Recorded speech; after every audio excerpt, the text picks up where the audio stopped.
Pour la famille, j'espère que vous allez bien. Aujourd'hui, je viens avec une nouvelle vidéo et j'espère que ce format va vous plaire.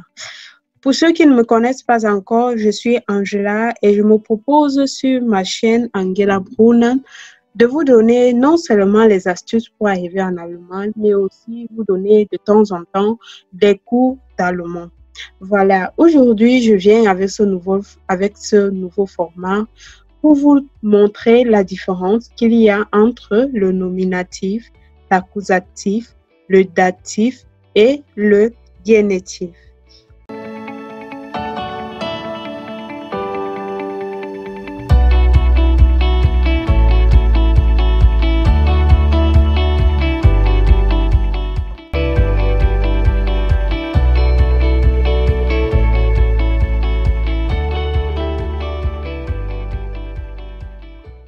Sans plus tarder, on va commencer avec le nominatif.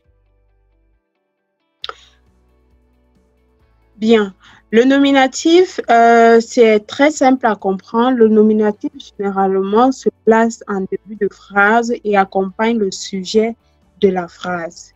Voici, avant de vous expliquer le nominatif, je vais vous donner la traduction des articles en allemand. Le der. Attendez, je vais essayer de vous marquer ça. Oui, der, que vous voyez ici, là écrit en jaune, ça signifie le en allemand. Die signifie la en allemand. Das. Je sais qu'en français, il n'y a pas la correspondance directe de das, puisque en allemand, il existe ce qu'on appelle l'article neutre. Donc ici, le das, c'est l'article neutre. Et die, c'est les ou des. En fait, c'est le pluriel en allemand. Voilà. Maintenant que vous connaissez les articles en allemand, je vais vous expliquer ici maintenant le nominatif. En fait, le nominatif, que ce soit der, die, das, die, ne change pas puisqu'ils accompagnent simplement le sujet de la phrase. Par exemple, ici, der Mann ist stark. L'homme est fort. Le der ne change pas parce que ça accompagne Mann, qui est ici le sujet de la phrase. Die Frau ist schlau.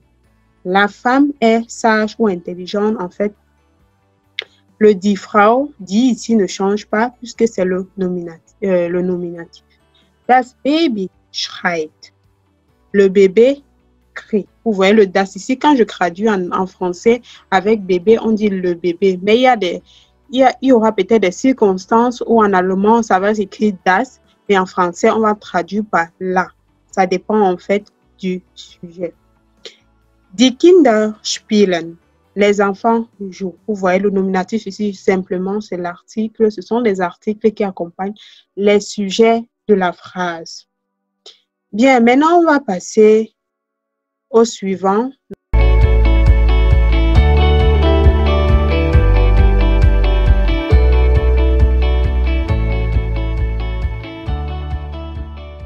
Non, c'est pas l'accusatif.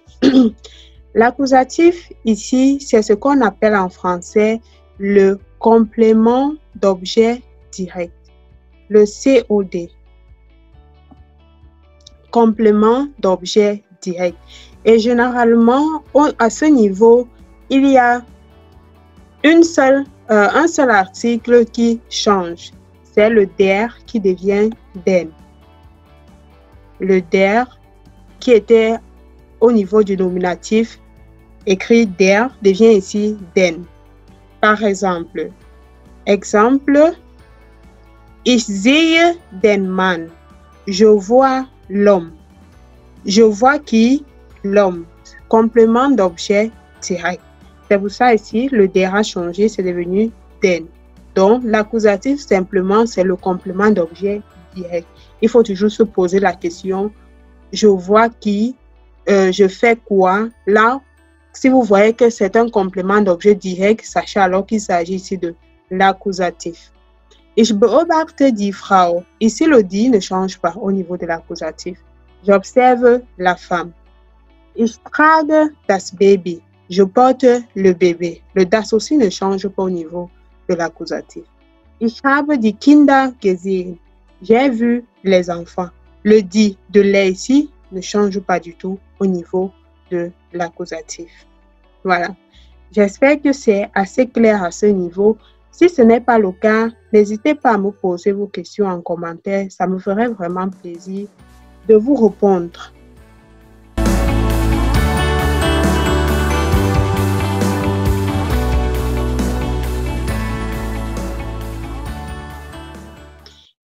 Bien, on continue au niveau du datif.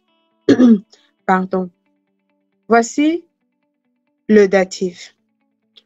Le datif, c'est ce qu'on appelle en français le complément d'objet indirect. À qui, de qui. Je crois quand même que vous vous rappelez ça à l'école primaire, le complément d'objet direct. La différence avec le français, c'est que généralement ici, le datif est précédé par certaines prépositions, soit aus, voici aus. Bon, peut-être en écrivant au-dessus, ça va vous empêcher de bien lire, j'efface, voilà. Aus, bei, mit, nach, seit, von, zu, gegenüber. Ça, ce sont quelques prépositions que lorsque vous voyez dans une phrase, sachez que ce qui suit, c'est le datif. Voilà. Pour maîtriser facilement ces prépositions, mon enseignant au lycée nous avait appris, avec une chanson. Simplement, on chantait Aus, bei, mit, nach, seit, von, zu, gegenüber. Aus, bei, mit, nach, seit, von, zu. Aus, bei, mit, nach, seit, von, zu. Aus, bei, mit, nach, seit, von, zu. Gegenüber. Désolée si ma voix sonne un peu comme pour le crapaud, mais j'essaie de vous expliquer un peu pour que vous essayiez un peu de mieux retenir, quoi. Voilà. En dehors de ces quelques prépositions qui précèdent généralement le datif, il y a aussi certains verbes qui accompagnent systématiquement le datif. Par exemple, beginnen. Beginnen veut dire rencontrer, qui accompagne toujours après l'article qui vient sera au datif. Schmecken. Schmecken, quand on dit quelque chose, schmecken, ça veut dire c'est bon en fait, c'est bon dans la bouche, finalement c'est la nourriture. Quand quelqu'un te donne à manger, il te demande schmeckt es dir? Tu te demandes si c'est que ça te plaît, en fait, le goût de la nourriture te plaît. Raten. Raten, c'est dans le sens de conseiller, donner des conseils à quelqu'un. Raten. Ça, c'est 3 verbes que j'ai choisis au hasard qui précèdent le datif. Il y en a plusieurs et je vous conseille de faire des recherches où vous pouvez taper peut-être sur Google les verbes qui accompagnent le datif, vous verrez des listes. Et je me dis que vous ne pouvez pas retenir tous ces verbes maintenant. C'est au fur et à mesure que vous apprendrez l'allemand, que vous avancerez, que vous exercerez, que vous rencontrerez donc sur votre chemin ces verbes et vous allez constater, quand vous constatez par exemple l'article a été décliné après le verbe ou alors, oui, parfois avant dans certaines compositions de phrases, vous allez alors détecter quel verbe accompagne le datif, quel accompagne l'accusatif et le génitif. C'est en vous exerçant. Voilà, quelques exemples ici. Ich rede, Moment, je vais encore noter. Voilà. Ich rede mit dem Mann. Vous avez vu, le der qui était au nominatif, le est changé ici, là, pour devenir dem. Et ça s'est transformé en dem. Pourquoi? À cause de cette préposition mit. Vous avez vu, il y avait mit dans la liste. Voici mit ici en haut. Voilà mit. Donc, quand vous voyez mit, ça veut dire que l'article qui arrive sera décliné au datif. Ich rede mit dem Mann. Je parle avec l'homme. Ich fahre zu der Frau. Donc maintenant, le die, qui signifie là, a été transformé ici en der. C'est à cause du zu c'est à cause du Zusi que le die s'est transformé en der. Ich fahre zu der Frau. Donc, je vais chez la femme. Fahre ici, c'est aller en voiture. C'est quand on va en voiture. On parle de fahren. Maintenant, das Essen schmeckt dem Baby nicht. Donc, la phrase veut dire la nourriture ne plaît pas au bébé. Donc, ça ne lui plaît pas. Schmeckt ihm nicht. Le das est devenu aussi dem. Le das est devenu dem. Et à cause de schmecken, parce que je vous ai montré ici en haut, schmecken accompagne le datif. Donc, schmecken ici a transformé le das en dem. Das Essen schmeckt dem Baby nicht. Ich begegne jeden Tag den Kindern. Ici, le die qui était pluriel est devenu den et on ajoute le n aussi à la fin du nom qu'il précède pour différencier de l'accusatif den qui est der. Voilà. Begin ici a fait donc que le die Kinder s'est transformé en den Kinder.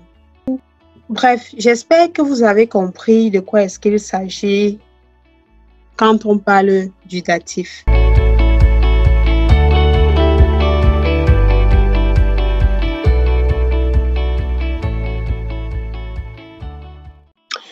Le génitif, c'est le complément de nom et c'est généralement précédé des prépositions telles que während, qui veut dire pendant, wegen, qui veut dire à cause de, Trost, qui veut dire malgré, Angesicht, qui veut dire vu, peut-être vu le temps qu'il fait aujourd'hui, etc.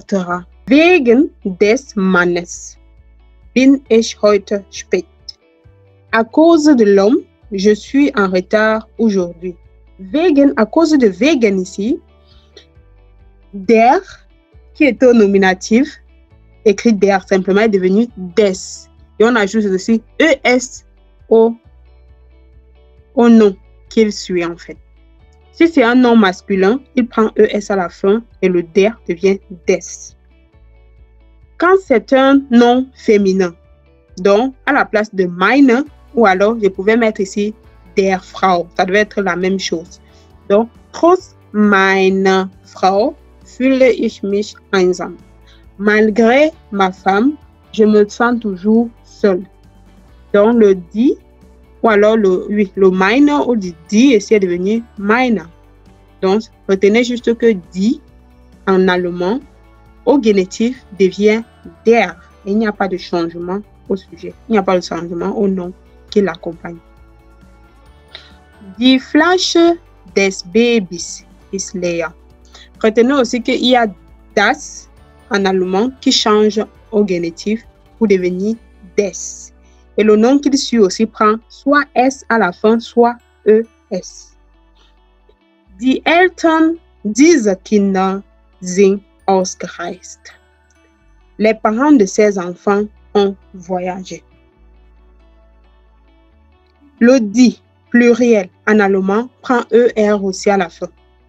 Et il n'y a pas de changement au nom comme au datif, comme on a vu avant. Parce que auparavant, on a montré au niveau, je vous montre ça, au niveau du datif, le pluriel prenait N à la fin. Si vous avez eu des questions, posez-les-moi en commentaire.